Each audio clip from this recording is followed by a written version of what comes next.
للكبار أسلوب في المغادرة، إنه أسلوب الكبار. يذهبون كما تتوارى خزنة أسرار في بحر، كما يتعب بعض التاريخ الحي فيهاجر إلى التاريخ. والحقيقة هي أنهم لا يذهبون، ينامون في ذاكرة التراب، ينغرزون في ذاكرة الوطن، ينزرعون في ذاكرة الأمة، ويقيمون في ذاكرة الكتب. للكبار أسلوبهم في الحضور والمغادرة معا، لهذا يحضر التاريخ في تشييعهم ليكون الأول في استقبالهم. غسان شربل، صحيفة الحياة.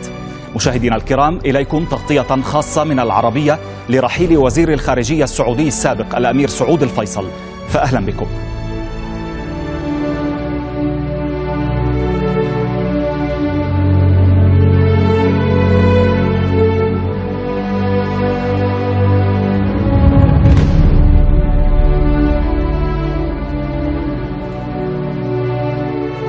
مسيرة دبلوماسية وسياسية حافلة عاشها الراحل سعود الفيصل، الذي أجمع الكتاب على تسميته عميد الدبلوماسية العالمية، ليكون شاهدا على الأزمات التي شهدتها المنطقة في السنوات ال40 الأخيرة، ومشاركا أساسيا في محاولة تحقيق قليل من السلم والاستقرار اللذين لم تشهدهما هذه المنطقة لعقود.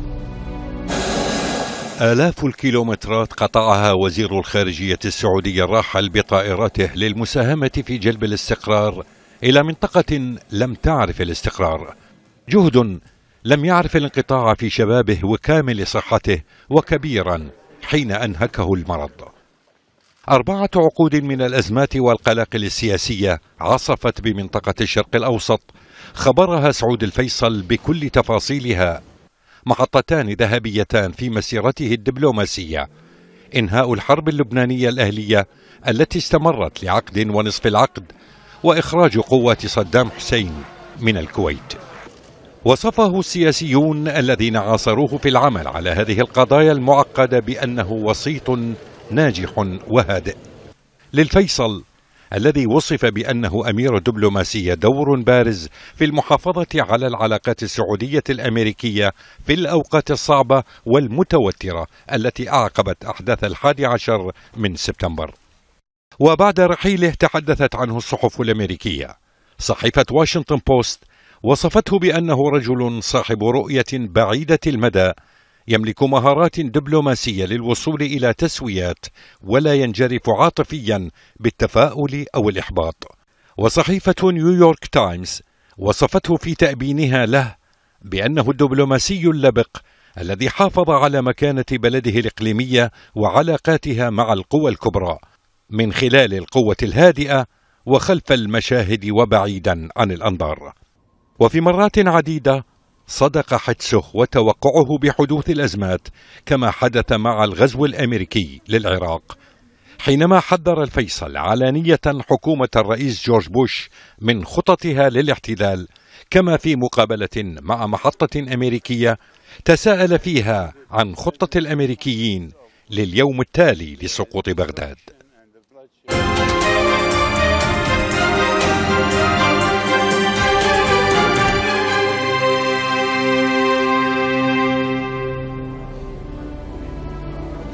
القنصل السعودي في لوس أنجلوس فيصل السديري أحد قلة التقوا الأمير الراحل سعود الفيصل في أيامه الأخيرة، حيث وافته المنية في الولايات المتحدة.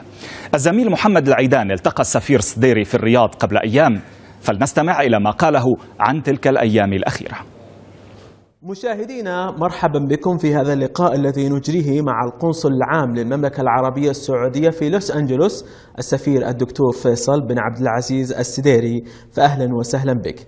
سعادة السفير، كنت قريبا من الأمير سعود الفيصل رحمه الله منذ وصوله وحتى وفاته. متى علمت بوفاة الأمير سعود الفيصل؟ الحقيقة كان الخبر مأساوي، فتبلغت أن الساعة 9 صباحا من قصر سموه في لوس أنجلوس. توجهت على الفور، وجدت الفقيد قد توفي.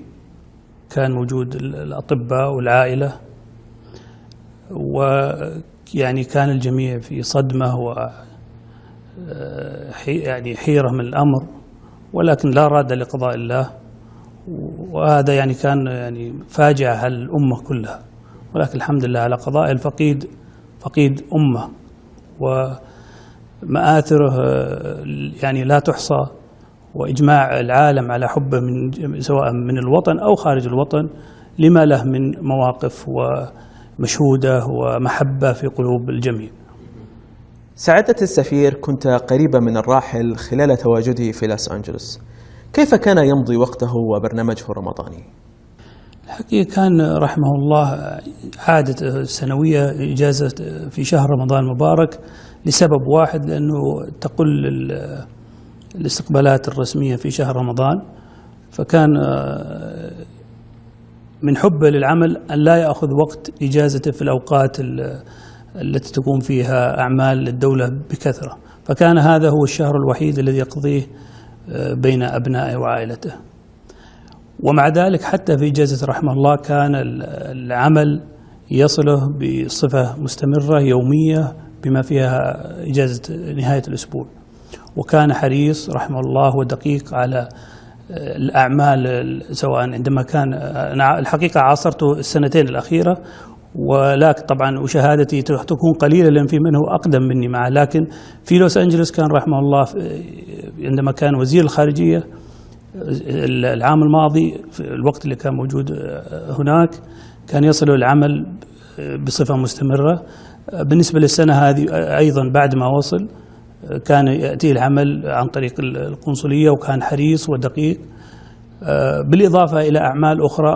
يعني عادته أول ما يصل يتأكد من المراكز الإسلامية هل في شيء يعني ينقصهم، أمورهم كلها ماشية. كذلك كان يأتيه عمل خارج أعمال الحكومة من مواطنين لهم حاجات خاصة من بعض الجمعيات، وكان يحرص على قضائها. طبعا هذه قد أكون يعني شاهد عليها، ومع أنه في حياة رحمه الله ما كان يعني يحب أنه يعلن أشياء زي مثل هذه الأمور، ولكن الآن يعني أمانة وللتاريخ حرصه على قضاء حاجات الناس، وكثير من المحتاجين يعني كانوا يرسلوا له سواء من المملكة أو من أماكن أخرى، وكان يلبي رغباتهم دون تردد. كان من ضمن برنامج رحمه الله في رمضان بالذات طبعا الفطور في القصر عنده، نأتي قبل الإفطار، أبنائه والموجودين المرافقين معه، إذا كان في أحد من أصحاب السمو المتواجدين أو من يرغب السلام على سموه كان فاتح يعني المجلس لمن حضر، أو حتى بعض المواطنين اللي يرغب السلام عليه. فكان يعني بعد الإفطار مباشرة كان إفطار خفيف وتوجه للصلاة المغرب. كان أيضا في عامل هو مسجد صغير في نفس المكان نؤدي فيه الصلاة، فبعد الفطور نتوجه للمسجد. حتى السنة هذه يعني أمر قبل ما يصل إعادة فرش المسجد، وطلبنا من وزارة الشؤون الإسلامية زيادة المصاحف، لأنه كان العام المكان اللي يصلي فيه لما بعض الأحيان يكون الناس أكثر شوي يعني قلت، فنبه على أنه يزيد عدد المصاحف. الحقيقة بعدها يتناول وجبة العشاء، ثم إذا يؤدي الصلاة العشاء والتراويح، وبعدها ينفض المجلس ويدخل هو للعائلة وأبنائه. لم نلحظ حقيقة يعني على آخر أيام أو حتى في اليوم الأخير ما يدل أنه يعني فيه تطور من الناحية الصحية أو تعب أو شيء، لكن لا راد لقضاء الله. وطبعا سبب الوفاة أنه سكتة قلبية في المكان يعني في فراشه. والحمد لله يعني حتى هو كان رحمه الله في حياته يعني لا يحب التكلف ولا يحب يكلف على أحد في أي شيء، وحتى في مماتت يعني أموره كلها سهلها رب العالمين، ووصولها المملكة كان بصفة يعني أو بوضعية سريعة جدا، والحمد لله على قضائه. طيب، هل من الممكن أن تطلعنا على آخر حديث شخصي جمعكم بالراحل؟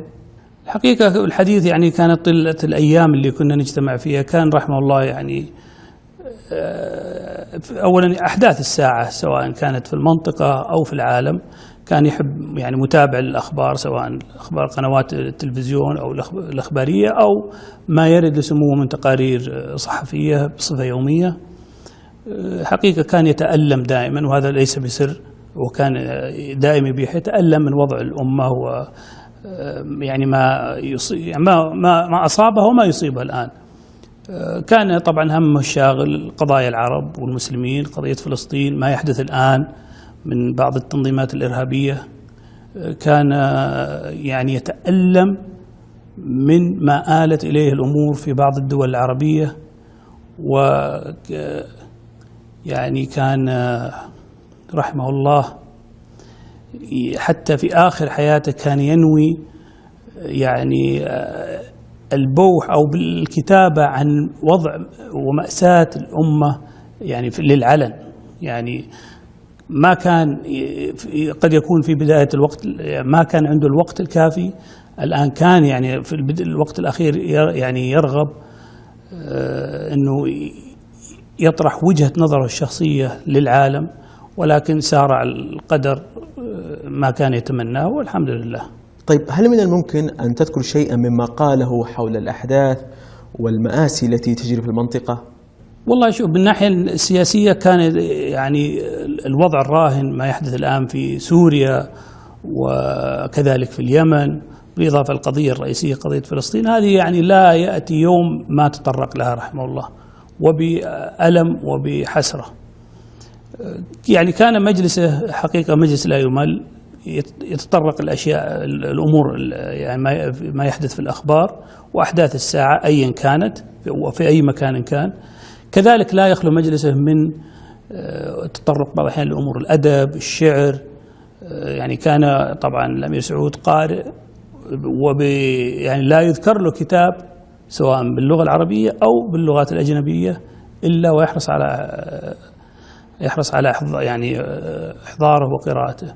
كذلك كتب التفسير، كان أذكر قبل وفاته بليلتين أو 3 كان أحد الإخوان موجود وتناقش مع سمو الأمير على تفسير آية قرآنية، فكان يسأل سمو الأمير، فكان الأمير جوابه سريع، فقال له أن هذه أنا قرأتها في بعض التفاسير أنها كذا ولها معاني أخرى. فكان رحمه الله يعني مكتبة كاملة. ليس يعني الطابع العام عند العالم أنه في المجالس، لا شك أنه في السياسة لا هذا أمر لا غبار عليه، لكنه مطلع في أمور كثيرة، أمور الأدب، أمور الأمور الدينية، أمور أخرى يعني كثيرة لا تحصى ولا تعد. هذا أهم يعني ما أقدر يعني أجمله لكم. طيب، ما القصة السياسية التي كانت تؤرقه في الأيام الأخيرة؟ والله هو أكثر شيء زي ما ذكرت لك سابقا، كان يتألم من الوضع الحاصل الآن في سوريا والقتل اللي يعني أنتم تشوفون الآن في القنوات التلفزيونية، وكذلك الوضع في اليمن دون إهمال القضية الفلسطينية. وكان يتحسر حسرة وألم، يعني حسرة محب وألم مشفق على وضع الأمة. وخير مثال عندما زار مجلس الشورى، وهو يعني كان في فترة النقاهة وضرب المثل في وضع الأمة بوضع الصحيح رحمه الله. فكان من نوادر الرجال الذين يعني في مرضه وفي ألمه ومع ذلك يتحمل أعباء العمل. مشاهدينا، كان معنا القنصل العام للمملكة العربية السعودية في لوس أنجلوس السفير الدكتور فيصل بن عبد العزيز السديري، فشكرا جزيلا لك.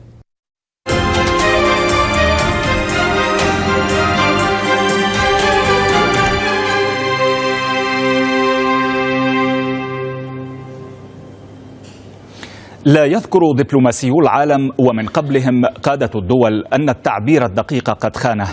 كان حديثه فخما في اعتداده لكونه يمثل ملكه، متواضعا في لقائه لكونه يمثل نفسه، ولكل تصريح له أو تعليق كانت هناك قصة جديدة أو نقد وهدم لقصص وافتراءات كثيرة جعلت خصومه قبل أصدقائه يحترمونه. محمد ليامي، صحيفة الحياة. نعود إليكم بعد قليل. فخر لنا، يعني فخر للدولة، الرجل هذا وضعه في المكان الصحيح، خير من يمثل يعني المملكة. مثل لي الوجه السياسي البارز للمملكة العربية السعودية، بيمثل رمز من رموز المملكة العربية السعودية، ولن يتكرر في العالم كله أتوقع.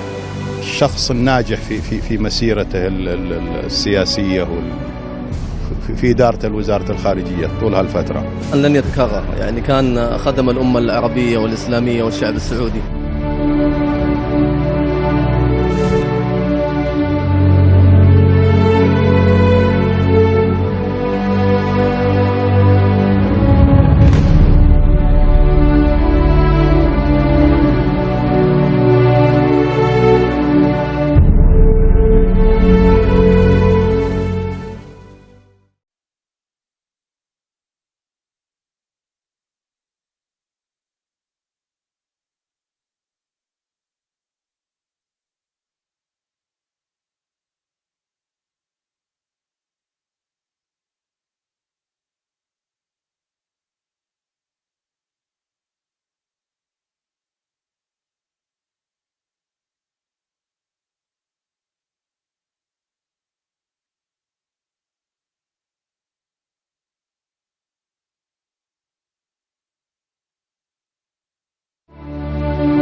أكيد ما في شك أنه أي مواطن سعودي أو خليجي أو عربي كان يتابع.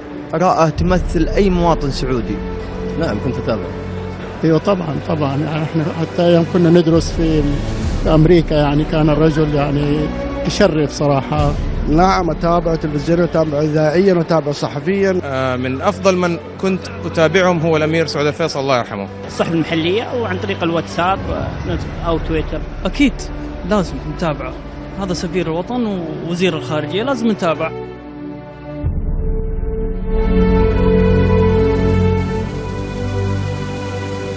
لازلتم تتابعون تغطية العربية لرحيل الأمير سعود الفيصل. بعيدا عن السياسة، كان الأمير الراحل يمنح وقتا موازيا لأسرته والمقربين منه، إلى جانب تخصيصه الوقت الكافي للمطالعة التي يستهوي منها التاريخ والأدب العربي والغربي واللغات أيضا، كما لم يمنعه مرضه في السنوات الأخيرة من متابعة عمله لساعات طوال كما يتذكر المقربون منه. لم يطوي هذا الجثمان حياة دبلوماسية تجاوزت 40 عاما، بل حملت روح الرجل الأب والإنسان الذي رغم خوضه غمار السياسة الدولية ومعاركها التي لا تنتهي، إلا أنه منح وقتا لأبنائه وأحفاده وأصدقائه أيضا.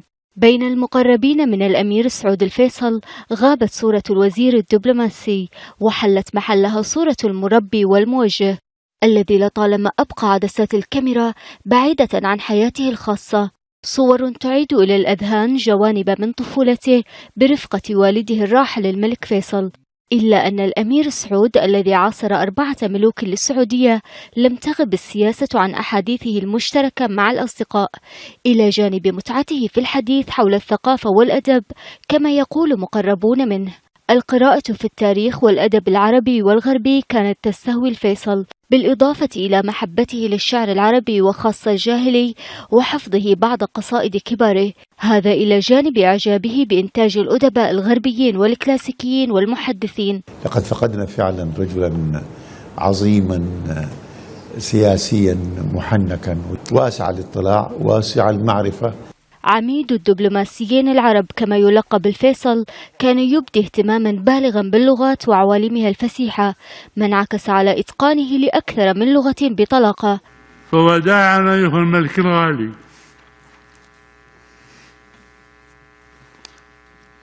وسنذكرك دوما، نحن والتاريخ والأجيال القادمة. مرض الفيصل الذي تضاعف في السنوات الأخيرة لم يثنه عن العمل لساعات طويلة. الفيصل الإنسان يتذكره الساسة والمثقفون والصحفيون بأوصاف تتشابه في بعضها: الرجل الذي يتمتع بذكاء متوقد وثقافة واسعة وحس الفكاهة حتى في أحلك الظروف وأصعب الأزمات التي تمر بها المنطقة. الله يحفظك. الله يحفظك. شكرا. بشاير المطيري، العربية.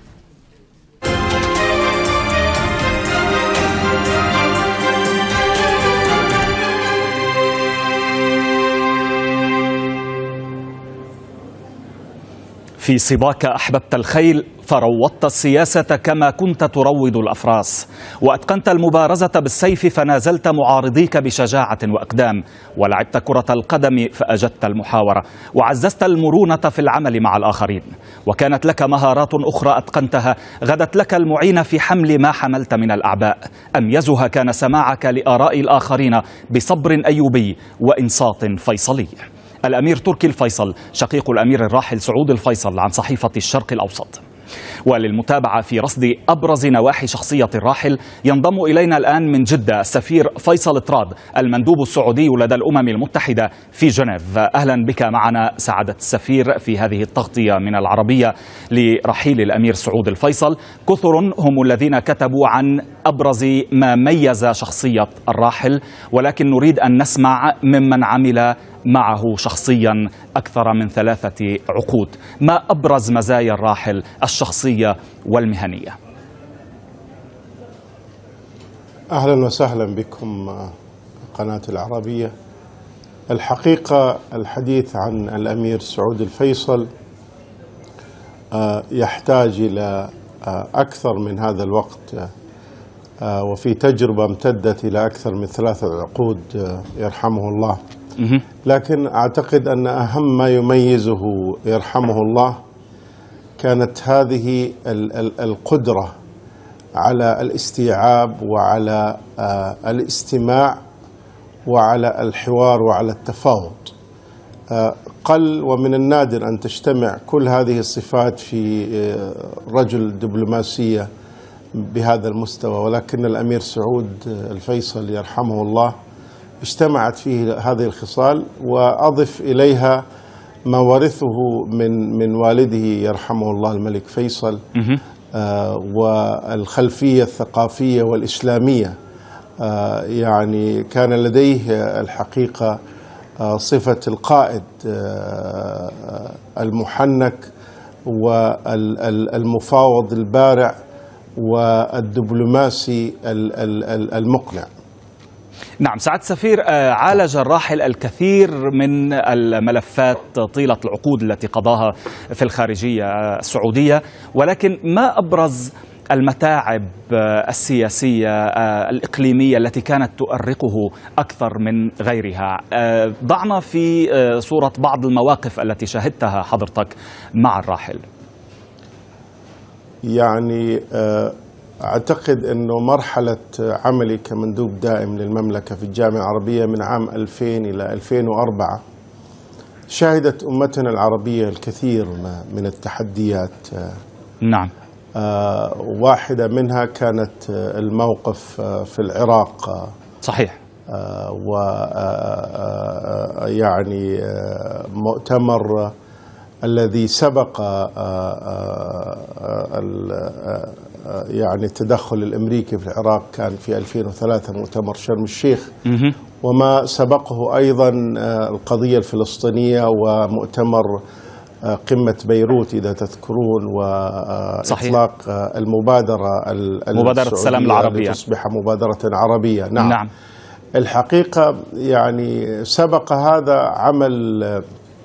عمل ضخم وجهود ويعني مباحثات متواصلة مع الشركاء في الأمة العربية للوصول إلى أن يعني تطرح هذه المبادرة وتتحول من مبادرة سعودية إلى مبادرة عربية.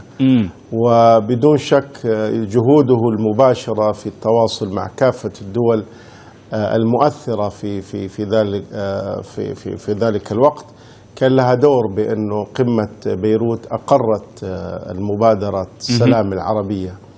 خصوصا مع قدرات الإقناع التي كان يمتلكها والكثير من الكتاب تحدثوا عنها. بس سعادة السفير يعني نريد أن نضع المشاهدين يعني في صورة بعض المواقف التي جمعتك شخصيا إذا كان يعني ذلك ممكنا مع الراحل.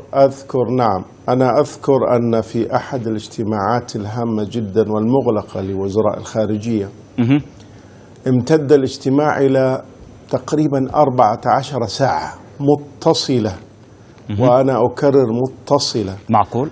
أنا يعني نعم متصلة. يذكرها الأستاذ عمرو موسى بالتأكيد والوزراء الذين حضروها، وكانت أيضا في إطار نقاش الوضع الفلسطيني والتحديات اللي تواجهها العملية السلام. يعني اضطررت أنا أن أترك القاعة أكثر من مرة، ولكن رحمه الله لم يغادر مقعده على الإطلاق طيلة 14 ساعة. الغداء نعم الغداء والعشاء لم يغادر موقعه على الإطلاق، واضطررت أنا أكثر من مرة من الدخول والخروج، وكنت يعني أحيانا أهمس في إذن سموه يعني إذا كان يحتاج شيء، ولكن يرحمه الله كان صامدا. وهذه ميزة يعني تعرف في الاجتماعات المهمة وفي اتخاذ القرارات القدرة على الصمود بهذا يعني أمر نادر، أنا لم أشهده الحقيقة في. طب سعادة السفير، هو كان يعني مقلا في الحديث في بعض الأمور، الكل كان يريد أن يعرف موقفه منها، ولكن كان ينتقي ما يريد أن يتحدث عنه. كان يقول لكم يعني ما لا يقول للعلن، كان يتحدث معكم في بعض المواقف الشخصية له من بعض يعني الظروف الإقليمية أو الدولية، كان يبدي ذلك، أو كان أيضا مقلا حتى معكم في التعبير عن وجهة نظره؟ لا، رحمه الله كان يعني رجل يتمتع بالمسؤولية والشفافية، ويعني يهمه جدا الاستماع إلى آراء المختصين يعني في الوزارة بالملفات المعينة التي هو يعني يبحث فيها. يهمه جدا أن يفهم، أن يحاور، أن إذا كان هناك اختلاف وجهات النظر أن يتم الاقتناع بالوجهة النظر المحددة وتصبح هي الموقف الذي يتم التعبير عنه. يعني يفعل ذلك مع السفراء، مع البعثات الدبلوماسية، مع الموظفين في الخارجية، مع كل هؤلاء يعني يناقشهم، يحاورهم حتى يتم التوصل إلى وجهة نظر واحدة. نعم بالتأكيد هو كان يعني القائد في كل هذه الأمور. تعرفون هناك أساسيات في السياسة الخارجية السعودية طبعا، وثوابت تتعلق بالعمل الإسلامي والعمل العربي بما في ذلك العمل الخليجي، لكنه كان حريص يرحمه الله على أن وهذا لها فائدة نحن نشعر بها الذين يعني اشتغلنا فترة معه ثم انطلقنا إلى جهات أخرى. نعم. هي في الحقيقة عملية تأهيل وتدريب للصف الثاني وللصف الثالث. طبعا. عندما يعني تقتنع بوجهة النظر والموقف يصبح واضح، تستطيع أن تدافع عنه بشكل أفضل وبشكل أكبر ولعلها جزء من آلية الاستقرار أيضا والديمومة في الوزارة وفي الدولة. أريد أن أسأل عن بعض الأمور التي كان أو سمعت حضرتك الراحل ربما يتذمر منها، مثلا في النظام العربي، في آلية اتخاذ القرار، في التدخلات الإقليمية، هل تذكر شيئا من ذلك؟ يعني رحمه الله أذكر في بالذات في فترة العمل في الجامعة العربية كان حريص على حال الأمة العربية، وكان يتألم يعني ويتنبأ بما سيحدث للعراق في حالة عدم اقتناع الرئيس الراحل صدام حسين بالمنطق والعقل. أذكر في أحد الاجتماعات الأخيرة قبل يعني حدوث التدخل الأمريكي، تعرفون في ذلك الوقت لم تكن لدينا علاقات دبلوماسية مع العراق، لكنه طلب مني أن أذهب إلى وزير خارجية العراق وأطلبه للحديث جانبا. نعم. وذهبت إلى وزير خارجية العراق وتكلمت، وأتى ومعه وزير خارجية مصر، وقال له أنا أريد أن أبلغ رسالة فورية الآن من خادم الحرمين الشريفين إلى الرئيس العراقي، اتصل به الآن لو سمحت. ويعني كان حريصا على الأمة العربية وعلى الأمة الإسلامية وعلى أن يعني تكون الأمة العربية والإسلامية في أفضل أوقاتها، يعني وأن يجنبها ويلات الحروب وأمن. سعادة السفير، كيف كان يتناول الانتقادات التي كانت توجه إليه؟ نعم، هذا مفهوم. كيف كان يتناول الانتقادات التي توجه إليه أو إلى المملكة في مجالسه الخاصة؟ ما أمكن البوح به بطبيعة الحال من قبلكم إذا كنتم تذكرون مواقف معينة في هذا الصدد؟ الحقيقة يعني كل ما أستطيع أن أقوله في هذا الأمر أن سموه كان يعني يتمتع بقدرة غير مسبوقة في التعامل مع الإعلام، وهذه أيضا يعني لا تتوافر للكل الحقيقة. يعني لم يكن على الإطلاق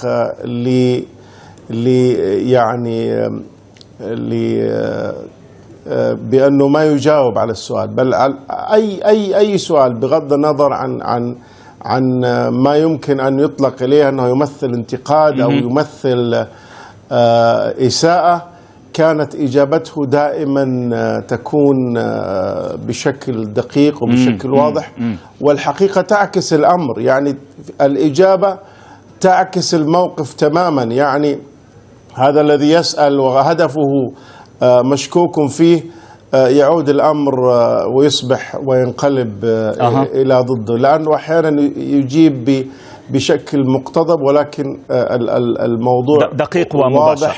نعم، هذا واضح ودقيق ومباشر ويعني يعني يصيب الهدف من خلال الجواب الذي يقدمه على السؤال الذي يطرح. أنا أشكر وجودك معنا جزيلا سعادة السفير فيصل تراد، المندوب السعودي لدى الأمم المتحدة في جنيف. شكرا جزيلا لوجودك معنا في هذه التغطية. أشكركم، شكرا جزيلا، شكرا لكم وإلى اللقاء.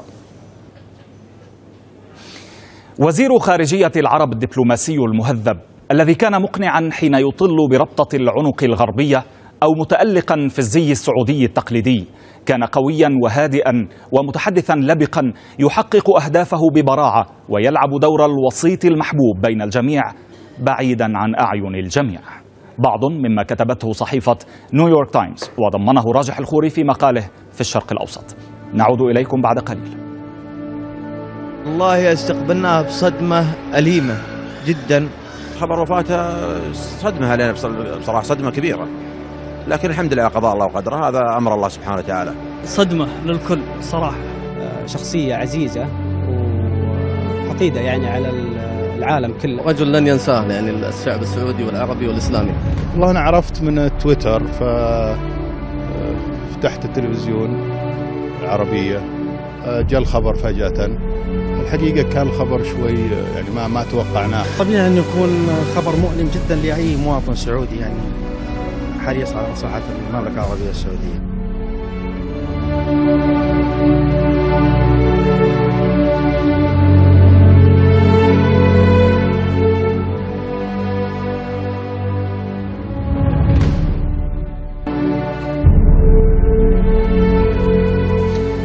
أهلا بكم من جديد إلى هذه التغطية لرحيل الأمير سعود الفيصل الذي شكل نموذج انفراد القدرات كما وصفه تركي سديري في صحيفة الرياض.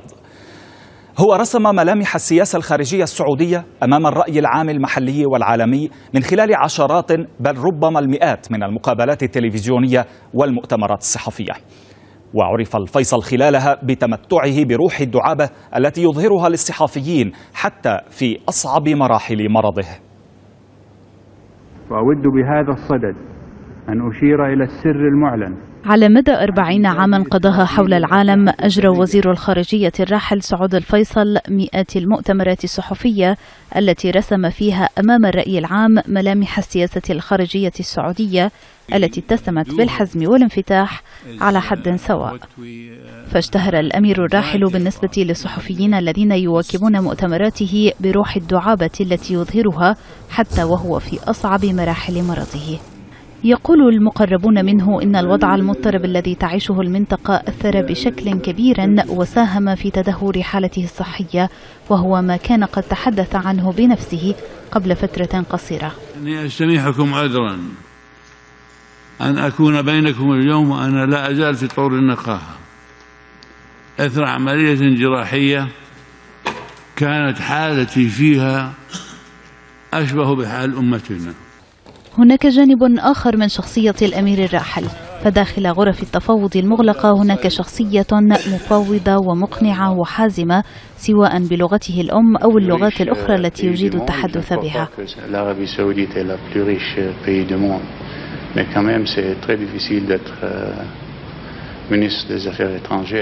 واتسم أسلوب الفيصل بنقل الرسائل السياسية التي تعبر عن حقيقة الموقف السعودي من الأزمات والشخصيات، وظهر ذلك جليا في خطابه الشهير في القمة العربية الأخيرة عندما انتقد الموقف الروسي الداعم للنظام الأسد. ألا يحق لنا نسأله كيف يمكن أن يدعو لهذا الحل السلمي وفي نفس الوقت يستمر في دعم النظام السوري. وبعد انطلاق عاصفة الحزم عبرت كلمته عن موقف التحالف العربي، وذلك خلال خطابه في مجلس الشورى السعودي. دبلوماسية الفيصل البلاغية كانت مثار إعجاب وسائل الإعلام العالمية، فقد أشارت إحدى الصحف الغربية إلى أن حضوره وكلماته جلبت إلى الساحة الدولية نفحة من الذكاء والكاريزما، سواء كان بثوبه العربي التقليدي أو بالبدلة وربطة العنق. أسلوب ونهج الفيصل الدبلوماسي كان لهما أثر كبير على وزراء الخارجية الخليجيين والعرب الذين نعوه بمقالات وتغريدات تتذكر أقواله وأفعاله. ماريا شحاده، العربية.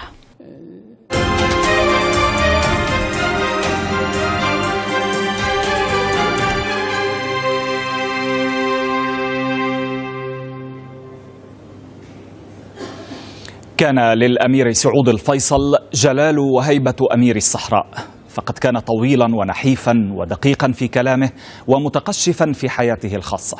لم يكن يلقي بالا للتفاؤل والتشاؤم اللذين كانا سمة كل من تعامل مع شؤون المنطقة من الغرباء.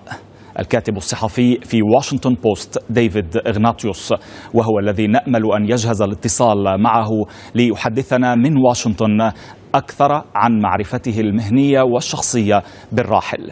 فمن المعروف أن ديفيد إغناطيوس كان قد التقاه في مقابلات صحفية عديدة طيلة حياة الراحل، وكتب مقالا في واشنطن بوست نقلته جريدة الشرق الأوسط اللندنية عن الراحل أبرز مزاياه المهنية والشخصية، وعنوان المقال: كيف صاغ الفيصل العلاقات الأمريكية السعودية ببراعة.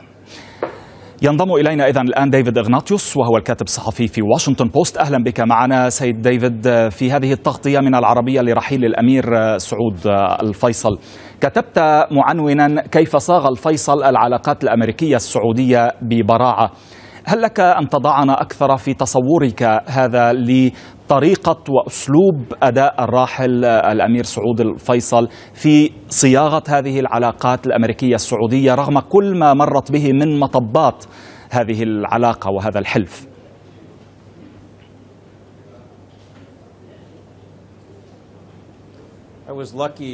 كنت سعيد الحظ للالتقاء بالأمير سعود الفيصل في أوائل الثمانينات عندما كنت أغطي مواضيع خاصة بالشرق الأوسط، والتقيت به عدة مرات عبر السنوات في جدة والرياض وباريس وواشنطن.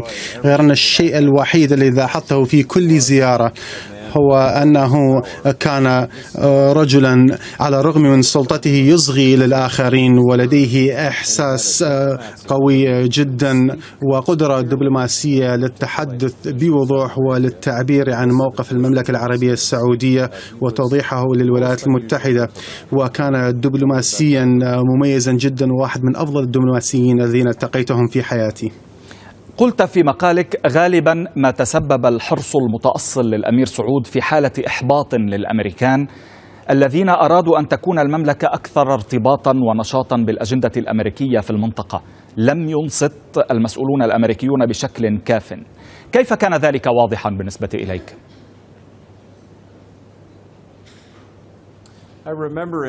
أتذكر بالتحديد لقاء الأمير سعود الفيصل في أبريل 2003 قبل الاجتياح الأمريكي للعراق، وكان محتارا جدا وقلقا جدا ما سيحصل إذا ما علقت الولايات المتحدة بحرب طويلة في العراق واحتلال طويل الأمد. وذكر لي بكل وضوح إذا ما بدت الولايات المتحدة على أنها تحتلها عاصمة بغداد العربية، فهذا سيتسبب بكل المخاوف في المنطقة العربية والتي تخلصوا منها من زمن الاستعمار. قوة أجنبية تأتي إلى الأراضي العربية لأخذ الثروات والنفط، وحذر من أن هذه كانت أساسا لحرب مستمرة. وبعد كل تلك السنوات المروعة التي عانت فيها الولايات المتحدة بكل صعوبة في العراق، وكل ذلك لأنهم لم يتبعوا تحذيره وكم كان صحيحا. انطلاقا من هذا، ما الذي يمكن أن نقول أنه كان يزعج أو الراحل الفيصل في الأداء الأمريكي في المنطقة، بعيدا عن التدخل والغزو الأمريكي للعراق وما شابه؟ طريقة التعاطي، طريقة الفهم الأمريكي لشؤون المنطقة.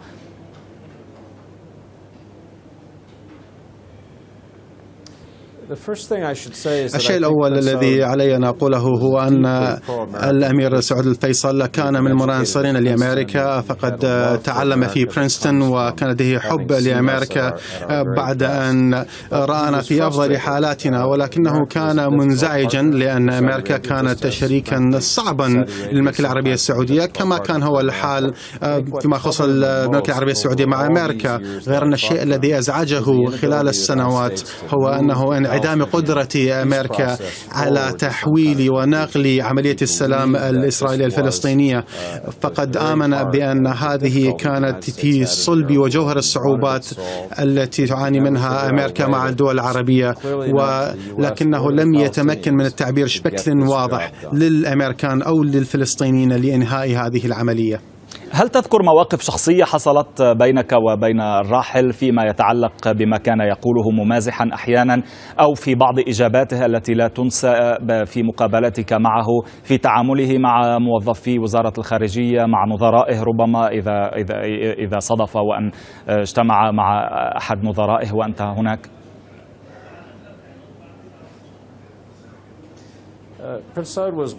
الأمير سعود كان محبوبا من قبل كل من كان يحيط به. أنا سعيد الحظ أنني أعرف بعضهم. أتذكر مرة زرته في قصره في جدة وكان مرتاحا جدا، وشاهدت كل تلك الصور لوالده الملك فيصل وجده الملك الراحل عبد العزيز، والأيام المبكرة للمملكة ودوره في صياغة دبلوماسية المملكة. الشيء المميز فيه مع تقدمه في العمر هو أن صحته كانت ضعيفة، حيث كان مصابا بداء باركنسون، وكان المرض واضحا عليه عندما نتحدث إليه، فكان جسده يرتجف، ولكن كل الأفكار التي يعبر عنها على الرغم من جسده الضعيف كانت قوية وواضحة. وهذا ما أتذكره أكثر شيء أثر في مع لقائه، فأن أجسادنا تغادرنا غير أن عقولنا تبقى قوية وواضحة، ولم يبرز أي شخص تلك السمات أكثر من الراحل الأمير سعود الفيصل.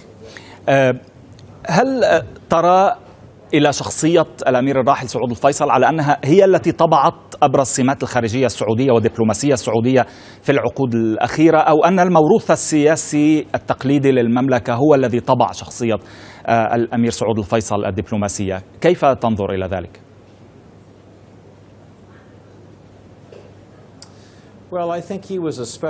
أعتقد بأنه كان شخصا مميزا، فهو أكثر وزير خارجية خدم في منصبه على مر التاريخ، وكان معروفا على أنه عميد الدبلوماسيين العالميين، وهذا أعطاه بالتأكيد وضعا مميزا.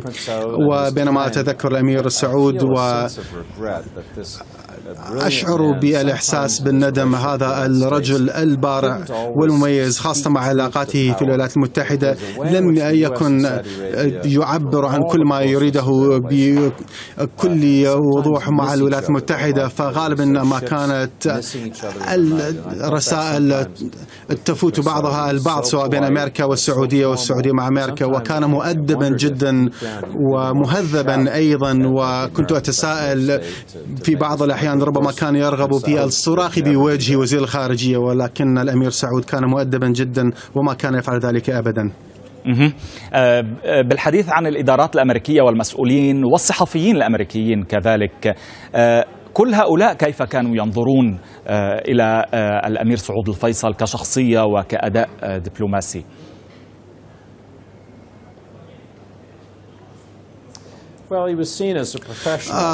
كان ينظر عليه على أنه رجل مهني ومحترف ونموذجا لما نعتقده أنه الأداء أو السلوكيات السعودية المهذبة، وكان رجلا طويلا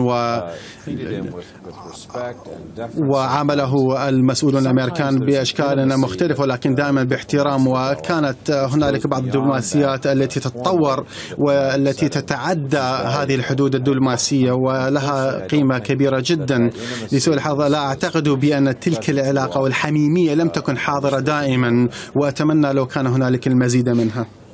ديفيد غناطيوس الكاتب الصحفي في صحيفة واشنطن بوست من واشنطن، شكرا جزيلا لمشاركتك معنا في هذه التغطية من العربية لرحيل الأمير سعود الفيصل.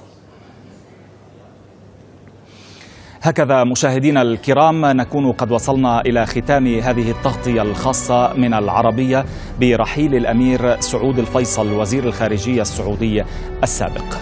عبر عن مواقفنا بالحزم تارة والسخرية تارة أخرى، وكتب تاريخنا الدبلوماسي والسياسي ومضى. هذا بعض مما كتبه داود الشريان الصحفي والإعلامي السعودي في صحيفة الحياة. البقاء لله.